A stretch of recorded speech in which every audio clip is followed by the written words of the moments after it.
ಶಿವಮೊಗ್ಗ ಜಿಲ್ಲೆ ಸಾಗರ ತಾಲೂಕಿನ ಅಂಬಾರಗೋಡ್ಲು ಕಳಸವಳ್ಳಿ ಸೇತುವೆ ಹಾಗೂ ಹಸಿರುಮಕ್ಕಿ ಸೇತುವೆಯ ಕಾಮಗಾರಿ ವೀಕ್ಷಿಸಿದ ಜಿಲ್ಲಾ ಉಸ್ತುವಾರಿ ಸಚಿವ ಮಧು ಬಂಗಾರಪ್ಪ ಹಾಗೂ ಶಾಸಕರಾದ ಗೋಪಾಲಕೃಷ್ಣ ಬೇಳೂರವರು ವೀಕ್ಷಣೆ ಮಾಡಿ ಮಾಧ್ಯಮದವರ ಜೊತೆ ಮಾತನಾಡುತ್ತಾ, ಸೇತುವೆ ಕಾಮಗಾರಿ ಮುಗಿದ ತಕ್ಷಣ ಸಂಚಾರಕ್ಕೆ ಬಿಡದೆ ಹೋದಲ್ಲಿ ನಾವೇ ಜನಜೀವನ ಸಂಚಾರಕ್ಕೆ ಅವಕಾಶ ಮಾಡಿಕೊಡಬೇಕಾದ ಸ್ಥಿತಿ ಬಂದರೂ ಅಚ್ಚರಿಯಿಲ್ಲ ಎಂದು ಮಧು ಬಂಗಾರಪ್ಪನವರು ತಿಳಿಸಿರುತ್ತಾರೆ. ಹಾಗೆ ಹಸಿರುಮಕ್ಕಿ ಸೇತುವೆಯ ವಿಳಂಬಕ್ಕೆ ಹರ್ತಾಳು ಹಾಲಪ್ಪ ಕಾರಣ. ತುಮರಿ ಸೇತುವೆ ಮುಗಿಸಿ ಕೇಂದ್ರ ಸರ್ಕಾರಕ್ಕೆ ಹೆಸರು ತಂದು ಕೊಡಬೇಕು ಹಾಗೂ ಇಂದಿನ ಶಾಸಕ ಹರ್ತಾಳು ಹಾಲಪ್ಪ ಹಾಗೂ ಸಂಸದ BY ರಾಘವೇಂದ್ರ ಹಸಿರುಮಕ್ಕಿ ಸೇತುವೆಗೆ ಹಣವನ್ನು ಬಿಡುಗಡೆ ಮಾಡಿಸಿಲ್ಲ. ಸೇತುವೆ ನಿರ್ಮಾಣದ ಹಿಂದೆ ಅನೇಕ ಜನರ ಹೋರಾಟ ಇದೆ. ಪ್ರಸನ್ನ ಕೆರೆಕೈನಂತಹ ಪ್ರಮುಖರು ಸೇತುವೆಗಾಗಿ ನಿರಂತರ ಹೋರಾಟ ಮಾಡಿದ್ದಾರೆ. ಹೋರಾಟ ಮಾಡಿದವರನ್ನೆಲ್ಲರನ್ನು ಗುರುತಿಸಿ ಗೌರವಿಸಬೇಕಾಗಿದ್ದು ನಮ್ಮೆಲ್ಲರ ಆದ್ಯ ಕರ್ತವ್ಯ ಎಂದು ಮಾತನಾಡಿದ ಉಸ್ತುವಾರಿ ಸಚಿವ ಮಧು ಬಂಗಾರಪ್ಪ. ನೀವಿದ್ರ? ಇಲ್ಲ ಇಲ್ಲ, ನೀವಿರ್ಲಿಲ್ಲ. ನಾನು ಹೇಳಿದ್ದೆ ಅದು, ಮತ್ತೆ ನಾನು ಇಲ್ಲಿ ರಿಪೀಟ್ ಮಾಡ್ಲಿಲ್ಲ. ನಡ್ಕೊಂಡ್ ಬರ್ಬೇಕಂತ ಇದ್ದೆ. ಅವರಿಗೆ ಫಸ್ಟ್ ಯಾವ್ದೇ ಪಕ್ಷದವ್ರು ಇರ್ರಿ, ಯಾರೇ ಪಕ್ಷದವ್ರು ಇರ್ಲಿ, ಏನೋ ಅವನು ಹೆಸರು ಪ್ರಸನ್ನ ಅವ್ರಿಗೆ ಯಾರು ಹುಟ್ಟಬೇಕಾದ್ರೆ ಯಾವ್ದು ಪಕ್ಷಕ್ಕೂ ಹುಟ್ಟಿರಲ್ಲ. ಹೋರಾಟ ಮಾಡಿದಾಗ ಅವ್ರಿಗೆ ಗೌರವ ಕೊಡ್ಬೇಕಾಗತ್ತೆ, ಯಾರೇ ಆಗ್ಲಿ. ನಮ್ಮ ತಂದೆಯವರವರೆಲ್ಲ ಬಂದಿದ್ದು ಸೋಷಿಯಲಿಸ್ಟ್ ಪಾರ್ಟಿ, ಕಾಗೋಡು ತಿಮ್ಮಪ್ಪಾಜಿ ಅವ್ರು ಬಂದಿದ್ದು ಸೋಷಿಯಲಿಸ್ಟ್ ಪಾರ್ಟಿ. ಹಂಗ್ ನೋಡಿದ್ರೆ ನೀವು ಅವಾಗ PP ಪ್ರಜಾ ಸೋಷಿಯಲಿಸ್ಟ್ ಪಾರ್ಟಿ ಅಂತ ಹಂಗ್ ನೋಡಿದ್ರೆ, ಬಟ್ ಅದನ್ನೆಲ್ಲ ತಗೊಳ್ಬಾರ್ದು. ಯಾವ ವ್ಯಕ್ತಿ ಅದನ್ನ ಮುಂದಕ್ಕೆ ತಗೊಂಡು ಹೋಗ್ತಾನೆ ಅವ್ರಿಗೆ ಗೌರವನ ಕೊಡ್ಬೇಕಾಗತ್ತೆ. ಇದನ್ನ ನಾನು ಕೂಡ ವೈಯಕ್ತಿಕವಾಗಿ ಅವ್ರಿಗೆ ಗೌರವನ ಕೊಡ್ತಕ್ಕಂಥ ಜವಾಬ್ದಾರಿಯನ್ನ ಮಾಡ್ತೀನಿ. ಯಾಕಂದ್ರೆ ಅದು ತಗೊಂಡು ಹೋಗ್ಬೇಕು. ಆಮೇಲೆ ಕಾಗೋಡು ತಿಮ್ಮಪ್ಪ ಅವರು ಕಾಳಜಿಯನ್ನ, ಯಾಕಂದ್ರೆ ಇಲ್ಲಿ ದುಡ್ಡಿಲ್ಲ ಅಂದಾಗ ನಮ್ ದುಡ್ಡು ಇಟ್ಕೊಂಡಾರಲ್ಲ, ಅವ್ರ ಹತ್ರ ಹೋಗ್ಲೇಬೇಕು. ಇಷ್ಟೊತ್ತಿಗೆ ಬರ್ಬೇಕಾಗಿತ್ತಿದ್ದು. ನಾನು ಅದೇ ಹೇಳ್ತಾ ಇರೋದು, ಈ ರಾಜಕಾರಣನ ಮಾಡೋದ್ರ ಬದಲು ಎಷ್ಟು ಟ್ಯಾಕ್ಸ್ ಮನಿ ನಮ್ಮ ಬೆವರು ಸುರಿಸಿ ನಮ್ಮ ಜನರು ಕಟ್ಟಿರ್ತಾರೆ ಅದನ್ನು ತಗೊಂಡ್ಬರೋದ್ರಲ್ಲಿ ಇಷ್ಟ ಕಾಳಜಿ ತಗೊಳ್ಳಿ. ಅವಾಗ ನಾವೇ ನಿಮ್ಮನ್ನ ಕರೆಸಿ ಅವ್ರಿಬ್ಬರದೇ ಫೋಟೋ ತಗೊಳ್ಳಿ ಅಂತೀನಿ. ಏನ್ ತೊಂದ್ರೆ ಅದೊಂದೀಗ ಇಲ್ಲ. ಅಂಬಾರಗೋಡ್ಲು ಕಳಸವಳ್ಳಿ ಸೇತುವೆ, ಸಿಗಂದೂರು ಸೇತುವೆಯ ಶೀಘ್ರ ಸಂಚಾರಕ್ಕೆ ಸಿಗಲಿ, ಇದರ ಬಗ್ಗೆ ಮಾತನಾಡಿದ ಜಿಲ್ಲಾ ಉಸ್ತುವಾರಿ ಸಚಿವ ಮಧು ಬಂಗಾರಪ್ಪ. ಅವರು ಈ ಹೋಗಿ ಯಾರು ಅಣ್ಣ ತಮ್ಮ ಹೋಗಿ ಫೋಟೋ ಹೊಡ್ಸ್ಕೊಂಡು ಒಂದು 4 ಜನ ಹತ್ರ ಹೋಗ್ಬೋದ್ರೆ ಇವೊಂದು ಕೆಟ್ಟ ಚಾಳಿ ಇದೆ. ಇದನ್ನ ನಾನು ಹೇಳ್ಬೇಕಾಗುತ್ತೆ. ಇದನ್ನ ಸ್ಟೇಟ್ ಗವರ್ಮೆಂಟ್ ನ್ಯಾಷನಲ್ ಹೈವೇ ಹೋಗೋದು, BJP ಅವರು ಹೋಗೋದು, BJP ಅಧ್ಯಕ್ಷರು ಇವರೇ ಹೋಗೋದು, ಇವರೇ ರಿಪೋರ್ಟಿಂಗ್ ಇಟ್ಕೋತಾರೆ, ಇವರೇ ಕಟ್ ಮಾಡ್ತಾರೆ. ಈ ಕೆಟ್ಟ ಚಾಳಿ ನಾನು ಯಾಕೆ ಹೇಳ್ತಾ ಇದ್ದೀನಿ ಅಂದ್ರೆ, ನಾನೇ ಆಗಲಿ ಗೋಪಾಲಕೃಷ್ಣನೂ ಆಗಲಿ ಯಾರೇ ಜನಪ್ರತಿನಿಧಿ ಆಗಲಿ ನಾವು ಪಕ್ಷದಿಂದ ಗೆದ್ದಿರ್ತೀವ ಹೊರತು ಅದರ ಸರ್ಕಾರದ ಹಣ ಯಾವ ಪಕ್ಷದ ಸೊತ್ತು ಅಲ್ಲ. ಅದು ಯಾವತ್ತೂ ಕೂಡ ಅದು ಮಾಡಬಾರ್ದು. ಇವ್ರಿಗೆ ಆ ಕೆಟ್ಟ ಚಾಳಿ ಇದೆ. ಈಗ ನೀವೇ ಮನೆ ಕಟ್ಟ್ರಿ, ಇವ್ರಿಗೆ ಗೃಹ ಪ್ರವೇಶ ಕರೆಸಿದ್ ನಾನೇ ಕಟ್ಟಿಸ್ದೆ ಅಂದ್ಬಿಡ್ತಾರೆ. ಆ ಅಭ್ಯಾಸ ಐತಿ ಇವರಿಗೆ ಊರು ತುಂಬ. ಹೋರಾಟ ಮಾಡಿದವ್ರು ಯಾರು? ಅವತ್ತು ಕಾಗೋಡು ತಿಮ್ಮಪ್ಪಾಜಿ ಅವ್ರು ಏನಾದ್ರು ಇದಕ್ಕೆ ಗುಡ್ಡಿ ಪೂಜೆ ಮಾಡಲಿಲ್ಲ ಅಂತಿದ್ರೆ, ಯಾಕೆ ಇದನ್ನ ಮಾಡಿರೋದು ಮಾಡದೇ ಇರೋನು ಹಾಲಪ್ಪ ಅವರು ಈಗ ಅದನ್ನ ಎಲ್ಲಿಗೆ ತಂದಿರೋ ಮತ್ತೆ ಹೊಸದಾಗಿ ತಗೋಬೇಕಾಗಿ ಗೋಪಾಲಕೃಷ್ಣ ಅವರು ಅವತ್ತು ಕಾಗೋಡು ತಿಮ್ಮಪ್ಪ ಬುನಾದಿ ಹಾಕ್ತೋರು. 5 ವರ್ಷ ಸ್ಥಗಿತ ಆಯ್ತು. 5 ವರ್ಷ ಅವರೇ ಸರ್ಕಾರ ಇತ್ತು, ಅವ್ರು ಮಾಡ್ಬೋದಾಗಿತ್ತು. ಸೊ ಅದಕ್ಕೆ ನಾನು ಇದನ್ನ ಹೆಚ್ಚು ಚರ್ಚೆ ಮಾಡಕ್ ಹೋಗಲ್ಲ. ಯಾಕಂದ್ರೆ ಕೋಲಿಷನ್ ಗವರ್ಮೆಂಟ್ ಬಂತು, 1.5 ವರ್ಷ ಆಯ್ತು. ಅದಾದ್ಮೇಲೆ ಮತ್ತೆ 3 ವರ್ಷ ಬಂತು, ಮುಖ್ಯಮಂತ್ರಿಗಳ ಬದಲಾವಣೆ ಆದ್ರು, ಎಲ್ಲದೂ ಆಗಿರೋದ್ರಿಂದ ನಾನು ಹೆಚ್ಚು ಚರ್ಚೆ ಮಾಡೋದಕ್ಕೆ ಹೋಗೋದಿಲ್ಲ.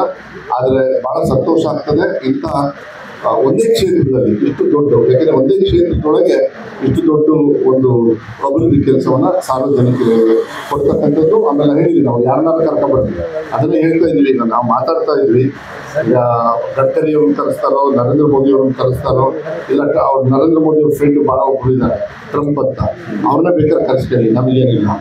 ಆದರೆ ಅವ್ರು ಬಂದು ಓಡಾಡೋರ್ಗು ನಾವು ಕಾಯ್ಬೇಕು ಅನ್ನೋದು ಪರಿಸ್ಥಿತಿ ಇಲ್ಲ. ಯಾವಾಗ ರೆಡಿ ಆಗುತ್ತೆ ಸಾರ್ವಜನಿಕರು ಅವರಿಗೆ ಕೊಡಬೇಕಾಗ್ತದೆ. ಯಾಕಂದ್ರೆ ಅವರು ಬೆವರು ಸುರಿಸಿ ಟ್ಯಾಕ್ಸ್ ಹಣನ ಕಟ್ತಾರೆ. ಅದನ್ನೇ BJPಯವರೇ ಸಿಗಂದೂರು ದೇವಸ್ಥಾನದ ತಂಟೆಗೆ ಬಂದರೆ ಹುಷಾರ್,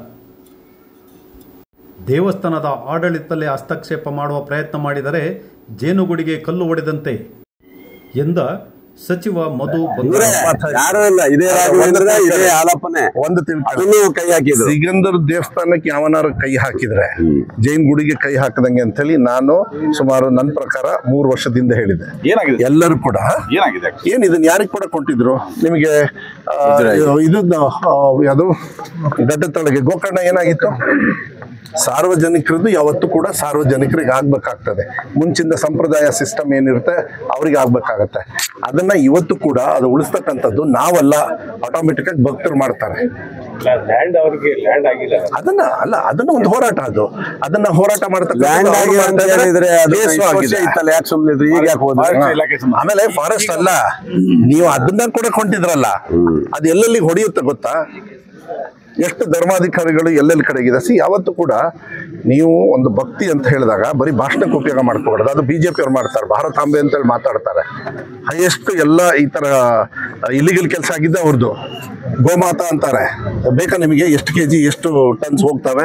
ಅದಕ್ಕೆ ನಾನು ಚರ್ಚೆ ಮಾಡಕ್ ಹೋಗಲ್ಲ. ನಾನು ಹೇಳೋದು ಇಷ್ಟೇ ನೋಡಿ, ಟ್ಯಾಕ್ಸ್ ಮನಿ ಕಲೆಕ್ಟ್ ಆಗಿರತಕ್ಕಂಥದ್ದು ಒಳ್ಳೆ ರೀತಿಯಲ್ಲಿ ಹೋಗಬೇಕು, ಒಳ್ಳೆ ರೀತಿಯಲ್ಲಿ ಇದು ಆದಷ್ಟು ಬೇಗ ಇದನ್ನ ಮತ್ತೆ ಮುಂದುವರಿಯಕ್ಕೆ ಹೋಗ್ಬಾರ್ದು. ಅವ್ರು ಯಾರನ್ನ ಕರ್ಕೊಂಡ್ಬಂದು ಉದ್ಘಾಟನೆ ಮಾಡ್ಕೊಳ್ತಾರ ಮಾಡ್ಕೊಳ್ಳಿ, ಅದೇನು ಕಾನೂನು ಇರ್ತದೆ. ಸೆಂಟ್ರಲ್ ಗೌರ್ಮೆಂಟ್ ಅಂದಾಗ ಬೇಕಾದ್ರೆ ಪ್ರೈಮ್ ಮಿನಿಸ್ಟರ್ ಕರೆಸಲಿ, ಏನ್ ತಪ್ಪೇನಿಲ್ಲ. ಬಂದಾಗ ಪ್ರೈಮ್ ಮಿನಿಸ್ಟರ್ ಕೈಯಲ್ಲಿ ನಮ್ಮ ಟ್ಯಾಕ್ಸ್ ಹಣನ ನಮಗೆ ವಾಪಸ್ ಎಷ್ಟು ಕೊಡ್ತೀರಿ ಅಂತ ಹೇಳಿ, ಬರೀ ಇದು 400 ಕೋಟಿ ಅಲ್ಲ, ನಮ್ಮ ಟ್ಯಾಕ್ಸ್ ಹಣನೂ ಕೂಡ ಎಷ್ಟು ಕೊಡ್ತೀರಿ ಅಂತ ಹೇಳಿ ಅವ್ರನ್ನೂ ಕರ್ಸ್ಬೇಕಾದ್ರೆ ಟ್ರಂಪ್ನು ಕರ್ಸ್ಕೊಳ್ಳಿ ಬೇಕಾದ್ರೆ, ಏನು ತಪ್ಪೇನಿಲ್ಲ. ನಾನು ಅದನ್ನೇ ಹೇಳ್ತಾ ಇರೋದು. ಕಾಮಗಾರಿ ವೀಕ್ಷಿಸಿ ಮಾತನಾಡಿದ ಕರ್ನಾಟಕ ರಾಜ್ಯ ಅರಣ್ಯ ಕೈಗಾರಿಕಾ ನಿಗಮ ನಿಯಮಿತದ ಅಧ್ಯಕ್ಷರಾದ ಸನ್ಮಾನ್ಯ ಗೋಪಾಲಕೃಷ್ಣ ಬೇಳೂರವರು ಸೇತುವೆಯ ಕುರಿತು ಮಾತನಾಡಿದ್ದು, ಸಿಗಂದೂರು ಸೇತುವೆ ಏನು ಸ್ಯಾಂಕ್ಷನ್ ಆಗಿತ್ತು, ಸುಮಾರು 7 ವರ್ಷಗಳ ನಂತರ ಈಗ ಉದ್ಘಾಟನೆಗೆ ಬಂದಿದೆ. ಇನ್ನೇನು ಸ್ವಲ್ಪ ಗ್ಯಾಪ್ ಏನೋ ಇದೆ ಅಂತ, ಅದು ಇದಾಗೋದು ಬಿಟ್ರೆ ಎಲ್ಲವೂ ಮುಕ್ತಾಯ ಆಗಿದೆ ಅಂತ ಈಗಾಗಲೇ ನಮ್ಮ ಇಂಜಿನಿಯರು ಮದಣ್ಣವ್ರ ಹತ್ರ ಎಲ್ಲ ಮಾತಾಡಿದ್ದಾರೆ. ಇದು ಬಹಳ ಈ ಭಾಗದ ಜನರಿಗೆ ಬಹಳ ದಿವಸದ ಒಂದು ಕನಸಿತ್ತು. ಹಿಂದೆ ಭಾರಿ ಹೋರಾಟವನ್ನು ಮಾಡಿ, ಪಾದಯಾತ್ರೆಯನ್ನು ಮಾಡಿ, ತುಂಬಾ ಕೂಗಾಟವನ್ನು ಮಾಡಿ ಬಹಳ ಒಂದಿಷ್ಟು ದಿವಸ ಹೋರಾಟ ಮಾಡಿದ್ದಾರೆ. ಆ ಸಂದರ್ಭದಲ್ಲಿ ಕಾಗೋಡು ಸಾಹೇಬ್ರಿಗೂ ಮನವಿ ಕೊಟ್ಟರು. ಕಾಗೋಡು ಸಾಹೇಬ್ರು ಡೆಲ್ಲಿಗೆಲ್ಲ ಹೋಗಿ ಬಂದ್ರು, ಆಗ್ಲಿಲ್ಲ. ರಾಜ್ಯ ಸರ್ಕಾರದಲ್ಲಿ ಹಣ ಹಾಕ್ಲಿಕ್ಕೆ ಆಗ್ಲಿಲ್ಲ. ಯಾಕಂದ್ರೆ ಇದು ಸುಮಾರು ಅವಾಗ 305 ಕೋಟಿ ಬೇಕಾಗಿತ್ತು, ಈಗ 405 ಕೋಟಿ ಹೋಗಿದೆ. ಹಾಗಾಗಿ ಹಣ ಹಾಕೋದು ಬಹಳ ಕಷ್ಟ ಆಗಿತ್ತು, ಆಗ್ಲಿಲ್ಲ. ಆ ಸಂದರ್ಭದಲ್ಲಿ ನಮ್ಮ ಕಾಗೋಡು ಸಾಹೇಬ್ರು ಏನ್ ಮಾಡಿದ್ರು, ಇದಕ್ಕೆ ಮಾಡ್ಲಿಕ್ಕೆ ಆಗಲ್ಲ ಅಂತ ಹಸಿರು ಬಕ್ಕಿಗೆ 100 ಚಿಲ್ಲರೆ ಕೋಟಿನ ಬಿಡುಗಡೆ ಮಾಡಿದ್ರು. ಇಲ್ಲಿ ಮಾಡ್ಲಿಕ್ಕೆ ಆಗ್ಲಿಲ್ಲ. ಆವಾಗ ನಮ್ಮ ಯಡಿಯೂರಪ್ಪನವರು ಆ ಕಾಲದಲ್ಲಿ ಅವರು ಉಪಮುಖ್ಯಮಂತ್ರಿ ಆದ ಸಂದರ್ಭದಲ್ಲಿ ಅವತ್ತು ಬಹಳಷ್ಟು ಜನರು ಮನವಿ ಕೊಟ್ಟರು. ಸಿಗಂದೂರಿಗೆ ಬಂದಾಗಲೂ ಅಲ್ಲಿ ಮನವಿ ಕೊಟ್ಟಿದ್ರು. ಬಹುಶಃ ನಿಮ್ಗೆ ಗೊತ್ತಿರ್ಬೋದು, ನಾನೊಂದು ಅವಾಗ ಯಡಿಯೂರಪ್ಪನವ್ರಿಗೆ ಕೊಟ್ಟಿದ್ದೆ. ಅವಾಗ ಸರ್ ಒಂದು ಸೇತುವೆ ಆಗಬೇಕು, ನೀವು ಮಾಡಿಕೊಡ್ಬೇಕಂತೇಳಿ ಅವಾಗೊಂದು ಅವರಿಗೆ ಮನವಿ ಕೊಟ್ಟಿದ್ದೆ. ಆ ಸಂದರ್ಭದಲ್ಲಿ ನನ್ನ ಲೆಟ್ರ್ ಮೇಲೆ ಯಡಿಯೂರಪ್ಪನವರು ರಾಜ್ಯ ಸರ್ಕಾರದಲ್ಲಿ ಅಷ್ಟು ಹಣ ಹಾಕೋದು ಕಷ್ಟ ಇದೆ, ಎಂತ ಮಾಡೋದು, ಸ್ವಲ್ಪ ಕೊಡೋಕೆ ಆಗುತ್ತಂತೇಳಿ 100 ಕೋಟಿ ರೂಪಾಯಿ ಅವತ್ತು ಬಿಡುಗಡೆ ಮಾಡಿಸಿದ್ರು. ನೋಡಿ ಇಲ್ಲಿದೆ ನನ್ನ ಹತ್ರ, ಅವರೇ ಬರೆದಿರೋದು, ಅವರೇ ಇದ್ದಾರೆ. ಅವತ್ತು ಇವರಿದ್ದು ಬಳಿಗಾರ್ ಅವರು ಚೀಫ್ ಸೆಕ್ರೆಟರಿ ಆಗಿದ್ರು ಅಂತ ಕಾಣುತ್ತೆ. ಅವರ ಇದರಲ್ಲೇ ಬರ್ದಿದ್ದಾರೆ, ನೆನ್ಪಿಡ್ಕೋಬೇಕಿದ್ದು ಹಿಡ್ಕೋಬೇಕು. ಆಗ ಬರೆದು 100 ಕೋಟಿ ರೂಪಾಯಿ ಉದಾಹರಣೆ ಅವಾಗ ಶಾಂಕ್ಷನ್ಗೆ ಇದು ಮಾಡಿದ್ರು. ಆನಂತರ ಏನಾಯ್ತು, ಇದು ಸಾಕಾಗೋದಿಲ್ಲ, ಇದು ಮಾಡೋದು ಬಹಳ ಕಷ್ಟ ಇದೆ ಅಂತೇಳಿ ಅವಾಗ ಹಿಂಪಡೆದು ರಾಷ್ಟ್ರೀಯ ಹೆದ್ದಾರಿ ಇದರ ಮೂಲಕ ಇವತ್ತು ಕೇಂದ್ರಕ್ಕೆ ಹೋಗಿ ಗಡ್ಕರಿ ಭೇಟಿ ಮಾಡಿದ್ರು, ತಂದಿದ್ದಾರೆ. ಇದು ನಿಜವಾಗ್ಲೂ ಯಡಿಯೂರಪ್ಪನವರ ಕೊಡುಗೆ ಇದೆ ಬಿಡಿ, ಅವ್ರು ತಂದಿದ್ದಾರೆ. ಈಗ ನೋಡಿದ್ರೆ ಮಾತಾಡ್ತಾರೆ ಯಡಿಯೂರಪ್ಪನವರು ಮಗ ಬಂದು MP ಅವರು ನಂದೇ ಕೊಡುಗೆ ನಾನೇ ಮಾಡಿ ಅಂತ ಅಪ್ಪನ ಹೆಸರೇ ಹೇಳೋದು ಬಿಟ್ಬಿಟ್ಟಿದ್ದಾರೆ. ಇವ್ರು ಕೂಸ ಇಟ್ಟಿರ್ಲಿಲ್ಲ, ಈ ಸೇತುವೆ ಹೋಗ್ಬೇಕಂದ್ರೆ ಇವರು ಸಂಸದರೇ ಆಗಿರ್ಲಿಲ್ಲ. ಇದು ಹೆಂಗಾಗ್ತಾರೆ ಇವರು ಅಲ್ವಾ? ಆ ಕಾಲದಲ್ಲಿ ನಮ್ಮೆಲ್ಲರೂ ಹೋರಾಟ ಇದೆ, ನಾವೆಲ್ಲ ಮಾತಾಡಿದ್ದೀವಿ. ಒಟ್ಟು ಈ ಭಾಗದ ಜನರ ಕನಸು ಇವತ್ತು ಈಡೇರಿದೆ. ಸುಮ್ಮನೆ ರಾಜಕೀಯ ಬೆರೆಸೋದು ಬೇಕಾಗಿಲ್ಲ. ಇದು ಕೇಂದ್ರ ಸರ್ಕಾರದ ಹಣ ನಮ್ಮ ಅವಧಿಯಲ್ಲಿ ಹಿಂದೆ ಆಗಿತ್ತು. 2 ವರ್ಷ ನಾನು ಬಂದ ಮೇಲೆ ಒಂದು ಸ್ವಲ್ಪನೂ ನಾವು ಯಾವುದೇ ತೊಂದರೆ ಕೊಡ್ದೇನೆ ಈ ಸೇತುವೆಗೋಸ್ಕರ ನಾವು ಒದ್ದಾಡಿದ್ದೀವಿ. ಇದೇ ಇವರಿಬ್ರು, ಇದೇ MP ಅವರು ಮತ್ತು ಈ ಹಾಲಪ್ಪ ನಮ್ಮ ಸೇತುವೆ, ನಮ್ಮ ರಾಜ್ಯ ಸರ್ಕಾರದ ಸೇತುವೆ, ಯಾವ ಹಸಿರುಮುಖಿ ಸೇತುವೆ ಕೊಟ್ಟಿವಲ್ಲ ಆ ಸೇತುವೆಗೆ ಮಾಡಲೇ ಇಲ್ಲ ಕೆಲಸನ.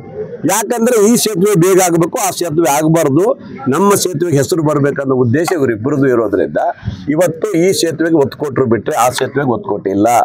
5 ವರ್ಷಗಳ ಕಾಲ ಟೆಕ್ನಿಕಲ್ ಪ್ರಾಬ್ಲಮ್ ಅಂತ ಹೇಳಿ ಆ ಸೇತುವೆಯನ್ನು ನಿಲ್ಲಿಸಿ ಇವತ್ತು ತೊಂದರೆ ಕೊಟ್ಟರು ಅವರು.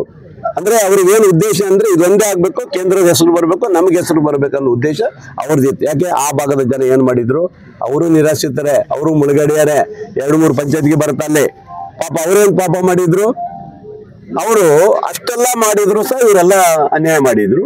ಆದ್ರೆ ನಾನು ಬಂದ ಮೇಲೆ ನಮ್ಮ ರಾಜ್ಯದ ಮಂತ್ರಿಗಳಾದಂಥ ಸಾಹೇಬರಿಗೆ, ಮಧು ಸಾಹೇಬರಿಗೆ ಮತ್ತು ಜಾರಕಿಹೊಳಿ ಸಾಹೇಬರಿಗೆ ಬೆಳಗಾವಿಯಲ್ಲಿ ಒಂದು ಮೀಟಿಂಗ್ ಮಾಡಿ ನಾನು ಎಲ್ಲ ಗುತ್ತಿಗೆದಾರರು ಮತ್ತೆ ಎಲ್ಲ ಅಧಿಕಾರಿಗಳನ್ನ ಕರೆದು ಅದಕ್ಕೆ ಹೆಚ್ಚು ಒತ್ತು ಕೊಟ್ಟು ಸಾಹೇಬರು ಇಮಿಡಿಯೇಟ್ಲಿ 45 ಕೋಟಿ ರೂಪಾಯಿ ಬಿಡುಗಡೆ ಮಾಡಿದ್ರು. ಅವ್ರು ಕೊಟ್ಟಿದ್ದು 38 ಕೋಟಿನೇ, ಅದು ಹಂಗೆ ಇತ್ತು. ಆ ಬಿಡುಗಡೆ ಆಗಿದ್ದು ಅಷ್ಟೇ ದುಡ್ಡನ್ನೇ ಅದರಲ್ಲೇ ಇದು ಮಾಡ್ಕೊಂಡು ಬಂದಿದ್ದಾರೆ. ಯಾವುದೇ ಅಭಿವೃದ್ಧಿ ಮಾಡ್ಲಿಕ್ಕೆ ಹೋಗ್ಲಿಲ್ಲ ಅವರು. ಆ ನಂತರ ಚುರುಕು ಮಾಡಿ ಈಗ ಅದನ್ನು ಇಷ್ಟು ಎತ್ತರ ತಗೊಬಂದಿದ್ದೀವಿ. ಎರಡು ವರ್ಷದಲ್ಲಿ ಸಾಧನೆ ಮಾಡಿದ್ದೀವಿ. ಅಂದ್ರೆ ನಾವು ಹೇಳ್ಕೊಂಡಿಲ್ಲ ನಾವು ಮಾಡಿದ್ದೀವಿ, ನಾವು ಇದು ಮಾಡಿದ್ದೀವಿ, ನಾವು ಕೊಚ್ಚಿದ್ದೀವಿ ಅಂತ ಏನು ಹೇಳ್ಕೊಂಡಿಲ್ಲ. ಅದು ರಾಜ್ಯ ಸರ್ಕಾರ ಕೊಟ್ಟಿದ್ದಾರೆ. ಅದಕ್ಕೆ ನಾನು ಇವತ್ತು ಮುಖ್ಯಮಂತ್ರಿಗಳು ದುಡ್ಡು ಕೊಟ್ಟಿದ್ದಾರೆ. ಗ್ಯಾರಂಟಿ ಸಂದರ್ಭದಲ್ಲೂ ದುಡ್ಡಿಲ್ಲ ಅನ್ನೋರಿಗೂ ದುಡ್ಡು ಕೊಟ್ಟಿದ್ದಾರೆ. ಇವತ್ತು ಅದು ನಡೀತಾ ಇದೆ. ಮಾರ್ಚ್ ಬಿಡುಗಡೆ, ಮಾರ್ಚ್ ಅಲ್ಲ ಮೇಗೆ ನಾವು ಅದನ್ನ ಉದ್ಘಾಟನೆ ಮಾಡ್ತೀವಿ. ಅದ್ರಲ್ಲಿ ಎರಡು ಮಾತಿಲ್ಲ. ಅಂದ್ರೆ ಈ ತರ ಅವ್ರ ಭಾವನೆಗಳಿದೆ. ಇವತ್ತು ಈ ಸೇತುವೆನೂ ಸಹ ನೀವು ಇತ್ತೀಚಿನ ದಿನದಲ್ಲಿ ಮೊನ್ನೆ ಒಂದು ವಾರದ 2-3 ದಿವಸ ಹೆಚ್ಚಿಗೆ ಬಂದು 15-14ನೇ ತಾರೀಕಿಗೆ ನಾವು ಸೇತುವೆ ಉದ್ಘಾಟನೆ ಅಂತ ಹೇಳಿ ಇಲ್ಲೆಲ್ಲ ಜಾಗ ನೋಡಕ್ಕೆ ಬಂದಿದ್ದಾರೆ. ನಾನೊಬ್ಬ MLA ಇದ್ದೀನಿ, ಇಲ್ಲಿ ಕ್ಷೇತ್ರದ ಒಬ್ಬ MLA ಇದ್ದೀನಿ. ನನ್ನೂ ಕೇಳಿದ್ರೆ ಜಾಗ ನೋಡಕ್ ಬಂದಾರೆ. 14ನೇ ತಾರೀಕು ಉದ್ಘಾಟನೆ ಇದೆಯಾ? ಸುಳ್ಳು. ಪ್ರಚಾರಕ್ಕಾಗಿ ಮೀಡಿಯಾದಲ್ಲಿ ಬರಬೇಕು, ಸೋಷಿಯಲ್ ಮೀಡಿಯಾದಲ್ಲಿ ಬರಬೇಕೋಸ್ಕರ ಪ್ರಚಾರಕ್ಕಾಗಿ ಅಣ್ಣ ತಮ್ಮ ಇಲ್ಲಿ ಬಂದಿದ್ದಾರೆ. ಬಂದು ಇಲ್ಲಿ ಪ್ರಚಾರ ಮಾಡೋಕ್ಕಾಗಿ ಇಲ್ಲಿ ಒಂದು ಶೋ ಕೊಟ್ಟು ಹೋಗಿದ್ದಾರೆ. ಇವಾಗ ಕೇಳಿದ್ರೆ ಇಲ್ಲ, ಮೊನ್ನೆ ಕೇಳಿದ್ರೆ ಏನ್ ಸರ್ ಏನಾರು ಉದ್ಘಾಟನೆ ಹಾಕೊಂಡಿದ್ದಾರೆ ನಮಗೂ ಗೊತ್ತಿಲ್ಲ ಜಾಗ ನೋಡಿದ್ರೆ ಅಂದ್ರೆ ಇಲ್ಲ ಗೋಪಾಲ್ ಅವರೇ ಅದು ಸುಮ್ಮನೆ ಮುಂದೆ ಹೋಗಿದೆ ಅಂತ ಸುಳ್ಳು ಹೇಳ್ತಾರೆ. ಅಂದ್ರೆ ಈ ತರ ಹೇಳಿಕೆಗಳು ಕೊಡ್ತಾರೆ. ನಾವು ಇವ್ರಿಗೆ ಸೇತುವೆ ಮಾಡಿದ್ದಾರೆ 400 ಚಿಲ್ಲರೆ ಕೋಟಿ ಕೊಟ್ಟಿದ್ದೀರಿ, ನಾವು ಬೇಡ ಅಂತೀವ? ನೀವೇ ಹೇಳ್ಕೊಳ್ರಿ. ನಮ್ದೇ ಸೇತುವೆ ಅಂತ ಹೇಳ್ಕೊಳ, ಬೇಡ ಅನ್ನೋದಲ್ಲ. ಏನ್ ನಿಮ್ಮ ಮನೆ ಸ್ವಂತಿನೇ ತಂದಿರಾ? ನಮ್ಮಪ್ಪನ ಆಸ್ತಿ ಅಲ್ಲ, ಅವ್ರ ಅಪ್ಪನ ಆಸ್ತಿನೂ ಅಲ್ಲ. ಈ ದುಡ್ಡು ಸರ್ಕಾರದ ಆಸ್ತಿ. ಈ ಭಾಗದ ಜನ ಮೊದಲು ನಮ್ಮ ಟ್ಯಾಕ್ಸ್ ಕಟ್ಟಿಲ್ವಾ? ರಾಜ್ಯದ GST ರಾಜ್ಯದಲ್ಲಿ ನಮ್ಮ ಇಡೀ ದೇಶದಲ್ಲಿ 2ನೇ ಸ್ಥಾನದಲ್ಲಿ ನಾವಿದ್ದೀವಿ. ನಾವು ಸಹ ಟ್ಯಾಕ್ಸ್ ಕೊಟ್ಟಿದ್ದೀವಿ, ರೈತರು ಟ್ಯಾಕ್ಸ್ ಕೊಟ್ಟಿದ್ದಾರೆ, ಎಲ್ಲರೂ ಕೊಟ್ಟಿದ್ದಾರೆ. ಇದನ್ನು ಬಿಂಬಿಸ್ಕೊಳ್ಳುವಂತ ಅವಶ್ಯಕತೆ ಇಲ್ಲ. ನೀವೇ ಮಾಡಿದ್ದು, ಇದನ್ನು ಖಂಡಿತ ಯಡಿಯೂರಪ್ಪನವ್ರು ಮಾಡಿದ್ದು. ಈ ಕೊಡುಗೆ ಯಡಿಯೂರಪ್ಪನವರಿಗೆ ಸೇರ್ಬೇಕು, ಅದ್ರಲ್ಲಿ ಎರಡು ಮಾತಿಲ್ಲ. ಅಪ್ಪರ ಹೆಸರೇ ಬಿಟ್ಟುಬಿಟ್ಟಾರೆ ಈ ನಡುವೆ. ನಮ್ಮಪ್ಪ ಮಾಡಿದ್ದು ಅಂತ ಹೇಳೋದೇ ಇಲ್ಲ. ನಾನೇ ಮಾಡಿದ್ದು ಅಂತ. ನಾನು ಅದಕ್ಕೆ ಹೇಳಿದೆ ಮೊನ್ನೆ, ಅಲ್ಲೊಂದು ಟೆಂಟ್ ಹಾಕಿಬಿಡಿ ಎದುರುಗಡೆ, ಅಣ್ಣ ತಾವು ಇಬ್ರು ಕುತ್ಕೊಂಡ್ಬಿಡ್ರಿ, ಹ್ಯಾಂಡ್ ಬಿಲ್ ಹಿಡ್ಕೊಂಡ್ಬಿಡ್ರಿ, ನಾನೇ ಮಾಡಿದ್ದು ಬಂದವರಿಗೆಲ್ಲ ಹೇಳ್ಕೊತ ಕುತ್ಕೊಂಡ್ಬಿಟ್ರೆ ಅಂತ ಹೇಳ್ಬಿಟ್ಟಿದ್ವಿ. ಉದ್ಘಾಟನೆಗೆ ಯಾರು ಕರ್ಸಿ ನನ್ಗೇನಿಲ್ಲ. ಯಾಕಂದ್ರೆ ನಾವು ಕ್ಷೇತ್ರದ MLA ಇದ್ದೀವಿ, ನಾವು ಅಧ್ಯಕ್ಷ ಇರ್ತೀವಿ. ಮಧುವಣ್ಣವರು ಮಂತ್ರಿ ಇದ್ದಾರೆ, ನಮ್ಮ ರಾಜ್ಯದ ಮಂತ್ರಿಗಳಂತ ಸತೀಶ್ ಜಾರಕಿಹೊಳಿ ಅವರು PW ಮಿನಿಸ್ಟರ್ ಇದ್ದಾರೆ. ಅವರು ಎಲ್ಲರೂ ಬರ್ತಾರೆ. ನಾವೇನು ಸುಮ್ಮನೆ ಕೂರೋದಿಲ್ಲ. ನಮ್ ಕೇಳ್ಬೇಕಲ್ಲ, ಹೇಳ್ತೇನೆ, ಇದೆಲ್ಲ ಆಗ್ಬೇಕಲ್ಲ. ಕಾಮಗಾರಿ 2 ವರ್ಷದಲ್ಲಿ ನಾವು ಚೆನ್ನಾಗಿ ಮಾಡಿಸಿದೀವಿ. ನಮ್ದೇ ಅಧಿಕಾರಿಗಳು, ನಮ್ದೇ ಜಾಗ, ನಾವು ಮಾಡಿಸ್ಲೇಬೇಕು. ಈ ಭಾಗದ ಜನರು ಬಹಳ ತುಂಬಾ ಇತ್ತು. ನಾವು ಬಹಳ ಸರಿ ಬಂದು ನೋಡಿದ್ದೀನಿ, ನೀವು ಬಂದು ಹೋಗಿದ್ದೀರಿ. ನಮ್ಮ ಅಧಿಕಾರಿಗಳು ರಿಪೋರ್ಟ್ ಕೊಟ್ಟಿದ್ದಾರೆ. ಅದೆಲ್ಲ ಮಾಡ್ಲಿಕ್ಕೆ ಬಿಡ್ಲಿಲ್ಲ, ಚೆನ್ನಾಗಿ ಮಾಡಿದ್ದಾರೆ. ಆ ಕಂಪನಿಯವರು ಒಳ್ಳೆ ಕಂಪನಿ ಇದೆ, ಅವ್ರೇನಂತ ಇದೆಲ್ಲ ಒಳ್ಳೆ ಕಂಪನಿ ಇದೆ, ಮಾಡಿದ್ದಾರೆ. ಇವ್ರೇನು ಯಾರು ಬಂದು ಒತ್ತಡ ಹಾಕಿಲ್ಲ. 2 ವರ್ಷದಲ್ಲಿ ನಾನೇ ಬಂದು ಕೂತು ಅವರಿಗೆಲ್ಲ ಹೆದರಿಸಿ ಇದು ಮಾಡಿ ಬೇಗ ಆಗ್ಬೇಕಂತ ಹೇಳಿದವನೇ ನಾನು ಅಲ್ವಾ. ಆಗಿದೆ. ಇವತ್ತು ಈ ಕೆಲಸ ನಡೀತಾ ಇದೆ, ಖುಷಿಯಾಗಿದೆ. ಅದರಿಂದ ನಂತರ ಸೇತುವೆ ಶುರು ಆದ್ಮೇಲೆ ಲಾಂಚ್ಗಳು ನಮ್ಮಲ್ಲಿ 2 ದೊಡ್ಡದಾದಂತಹ ಲಾಂಚ್, 3 ಲಾಂಚ್ ಇದೆ. ಆ ಲಾಂಚಿನ ಕೆಲವರಿಗೆ ಇವತ್ತು ಮತ್ತೆ ಹುಡುಗರಿಗೆಲ್ಲ ಉದ್ಯೋಗ ಸಿಗುದಿಲ್ಲ. ನಾವೀಗೆಲ್ಲ ನಾನು ಮದಣ್ಣವರು ಸೇರಿ ಒಂದು ಪ್ಲಾನ್ ಮಾಡಿದ್ದೀವಿ. ಆ ಲಾಂಚಿಗೆ ಈಗಾಗಲೇ ಟೂರಿಸಂ ಇಂದ ಆ ಲಾಂಚ್ ಅನ್ನ ಹೋಟೆಲ್ ಮಾಡಬೇಕು. ಈ ಮಧ್ಯದಲ್ಲಿ ಎಲ್ಲರೂ ಹೋಟೆಲ್ ಮಾಡಬೇಕು. ಅಲ್ಲಿಂದ ಬೋಟ್ ಮೂಲಕ ಎಲ್ಲರನ್ನು ಕರ್ಕೊಬಂದು ಒಂದು ರೌಂಡ್ ಹೊಡಿಸ್ಬೇಕು, ಟೂರಿಸ್ಟ್ ಇದರಲ್ಲಿ ಮಾಡಬೇಕು ಅಂತ ಟೂರಿಸಂ ಇದರಲ್ಲಿ ನಾವೊಂದು ಪ್ಲಾನ್ ಹಾಕಿದ್ದೀವಿ. ಈಗಾಗಲೇ ನಾನು ಮತ್ತು HK ಪಾಟೀಲ್ ಹತ್ರ ಮಾತಾಡಿದ್ದೀವಿ. ಫೈನಲ್ ಮಾಡ್ತೀವಿ. ಮೊದಲನೇ ನಾವು ಎಲ್ಲ ಚರ್ಚೆ ಮಾಡಿದ್ದೀವಿ ಏನು ಮಾಡ್ಬೇಕಂತ. ಅದನ್ನು ಒಂದು ಪ್ಲಾನ್ ಹಾಕಿದ್ದೀವಿ, ಚೆನ್ನಾಗಿ ಮಾಡ್ತೀವಿ. ಅದು ಏನೋ ಒಂದು ಪ್ಲಾನ್ ಮಾಡಿದ್ವಿ. ಅದಕ್ಕೆ ಅವ್ರಿಗೆ ಪಾಪ ಅವರಿಗೂ ಏನಾದ್ರು ಒಂದು ದಾರಿ ಉಟ್ಕೊಡ್ತಾರೆ. ಎಲ್ಲದು ಎಲ್ಲ ಇರುತ್ತೆ, ಚಿಕನ್ ಮಟನ್ ಎಲ್ಲ ಇರುತ್ತೆ.